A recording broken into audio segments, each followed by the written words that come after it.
Pastor Praveen పగడాల case ఊహించని మలుపులతో, ఆశ్చర్యపరిచే ట్విస్టులతో thriller సినిమాను తలపిస్తోందా? ప్రవీణ్ మందు తాగి బైక్ నడపడంతో ప్రమాదానికి గురై మరణించారా? మద్యం షాపులో ప్రవీణ్ బాటిల్ కొనుగోలు చేస్తున్న వీడియో ఎక్కడిది? ఎలా బయటకొచ్చింది? ఆ వీడియోలో ఉన్నది పాస్టరేనా? ఇప్పటికీ పోలీసులు స్పందించలేదు ఎందుకని? ఆ రోజు ముందుగా విజయవాడలో ప్రవీణ్ సెల్ఫ్ యాక్సిడెంట్కి గురయ్యారా? అసలేం జరిగింది?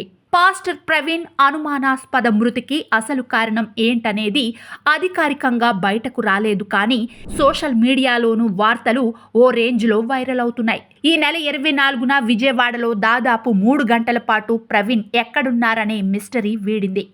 రామవరప్పాడు రింగ్ రోడ్డుకు 50 మీటర్ల దూరంలో బైక్ ఆపి రోడ్డు పక్కన డివైడర్ మీద కూర్చున్నట్లు పోలీసులు గుర్తించారు.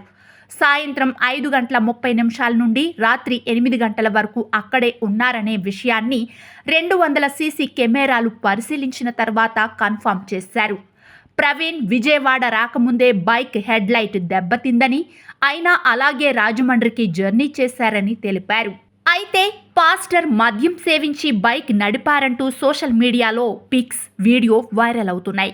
రీసెంట్గా దీని గురించి ఆ రోజు స్పాట్లో ఉన్న విజయవాడ ట్రాఫిక్ ఎస్ఐ మీడియాతో మాట్లాడుతూ కీలక విషయాలు వెల్లడించారు.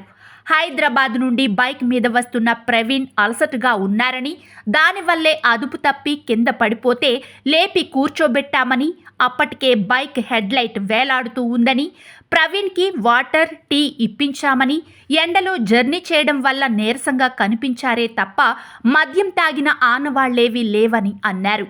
రాత్రి 8 గంటల వరకు అక్కడే ఉన్నారని, లైట్ లేకుండా చీకట్లో ప్రయాణం సేఫ్ కాదని చెప్పామని, హెడ్ లైట్ సెట్ చేయడానికి వైర్ కోసం వెతుకుతుండగా ఇంతలో ప్రవీణ్ వెళ్ళిపోయారని, క్రైమ్ బ్రాంచ్ వారు వచ్చి అడిగే వరకు ఆయన పాస్టర్ అని తెలియదని, ఆయన కూడా ఆ విషయం తమతో చెప్పలేదని అన్నారు. ఇక పక్కనే ఉన్న హోటల్లో పనిచేసే కుర్రాడు కూడా ప్రవీణ్ బాగా అలసిపోయి ఉన్నారనే చెప్పుకొచ్చాడు. దీంతో పాస్టర్ ప్రవీణ్ మద్యం సేవించి వాహనం నడపలేదనే విషయంలో స్పష్టత వచ్చినట్టే అనుకున్నా, కానీ మరి షాపులో బాటిల్ కొంటున్న వ్యక్తి ఎవరు? ప్రవీణేనా, లేక ఆయనలా ఉన్న మరో వ్యక్తా? అసలు ప్రవీణ్ది హత్య, ప్రమాదమా? పోలీసులు పోస్ట్ మార్టం రిపోర్ట్ ఎప్పుడు బయట పెడతారు? నిజాలు వెలుగులోకి వచ్చే వరకు ఇవన్నీ చిక్కుముడులే, సమాధానం కోసం ఎదురు చూసే ప్రశ్నలే.